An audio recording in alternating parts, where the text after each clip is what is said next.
Now, you've been nominated to lead an agency with authority to regulate aircraft, airspace, and airmen. The U.S. has some of the most complex airspace in the world. I mean, we've got over 200,000 registered aircraft, more than 1 million pilots in our country, and over 45,000 flights per day handled by ATC. Now, with recent issues under the Biden administration, from the flight disruptions over Christmas, the NOTAM, or the Notice to Air Missions ground stop, and the recent near miss incidents in New York, Texas, and just yesterday in Boston, my colleagues and I were concerned about the many or several parts of your background and your lack of aviation experience. Now, there's many new regulations that the FAA has issued or is in process of developing. Here's one, for instance. The FAA is spending billions of dollars on its next-gen program, as you're aware, to modernize the national airspace system.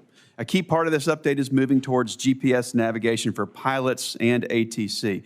Now, as part of this transition, the FAA recently required airplanes to be equipped with an ADSB transponder. So, Mr. Washington, can you quickly tell me what airspace requires an ADSB transponder? Quickly, please. Thank you for the question, Senator. Not sure I can answer that question right now. That's okay. We'll just keep going. So that's a pretty important part. Mm-hmm. But another question. You've said that your national security background, and again, I appreciate your military experience there, but you say that's prepared you for this role. Okay. The FAA has classified airspace to meet the needs of airports, air traffic, and also national security. The FAA has also designated special use airspace over DoD bases critical to national security. So what are the 6 types of special use airspace that protect this national security that appear on FAA charts? Quickly, please. Sorry, Senator, I cannot answer that question. Okay, we'll just keep going. So thank you. Sure. Since World War II, the FAA has required pilots to have a valid medical certificate. I've got one. In recent years, the FAA has relaxed these standards through the introduction of the Sport Pilot Certificate and also Basic Med. It's been a great success. More than 70,000 pilots in the last 6 years have used Basic Med to maintain their flying privileges. So what are the limits? It comes with some limitations. So what are the operational limitations of a pilot flying under Basic Med?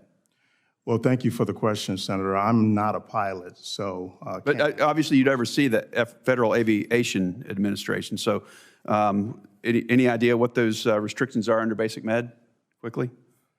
Well, some of the restrictions, I think, would be high blood pressure. Some of them would be... It's more like how many passengers per airplane, how many pounds in different categories, and what altitude you can fly under. So, and then amount of knots. It's under 250 knots. So it's not having anything to do with blood pressure. So let's keep going here.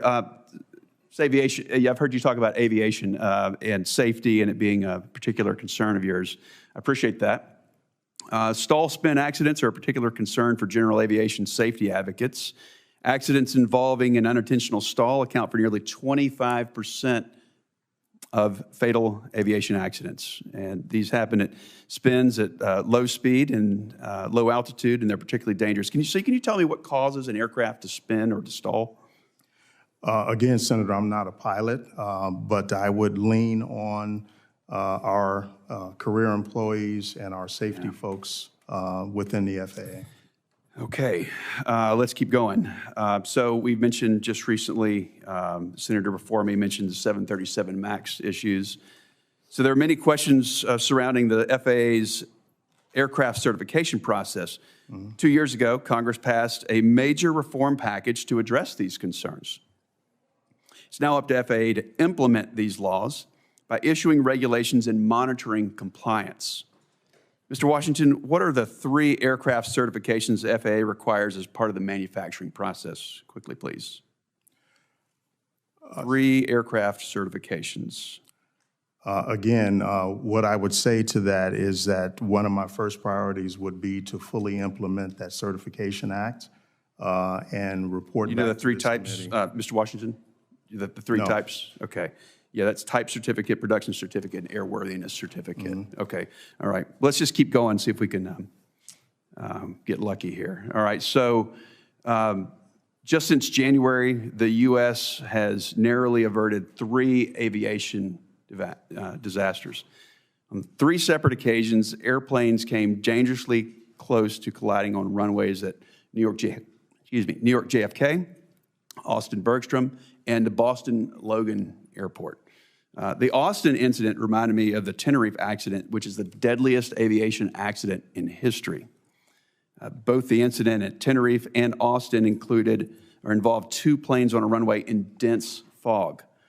The FAA's ATC procedures manual has separation standards. Now, I know you run a big airport, so you should probably know this one here. It's got separation standards for planes using the same runway. So can you tell me what the minimum separation distance is for landing and departing airliners during the daytime? Mr. Washington. I don't want to guess on that, Senator, Okay. but All right. it would be easy for me to find out. Thank you. You know, the FAA is woefully behind on integrating unmanned aircraft standards, but are you familiar with the difference between Part 107 and Part 44809 when it comes to unmanned aerial standards? Unmanned like drones, are you familiar with the difference? Yes. Okay, you know the difference between those two, Part 44809 and Part 107? Do you know the difference there? No, I cannot That's okay. spell that out for you. Senator's time is Yeah, thank you. expired, You know, the FAA can't afford to be led by someone who needs on-the-job training, and for that reason, I'm going to be opposing your nomination, but thank you.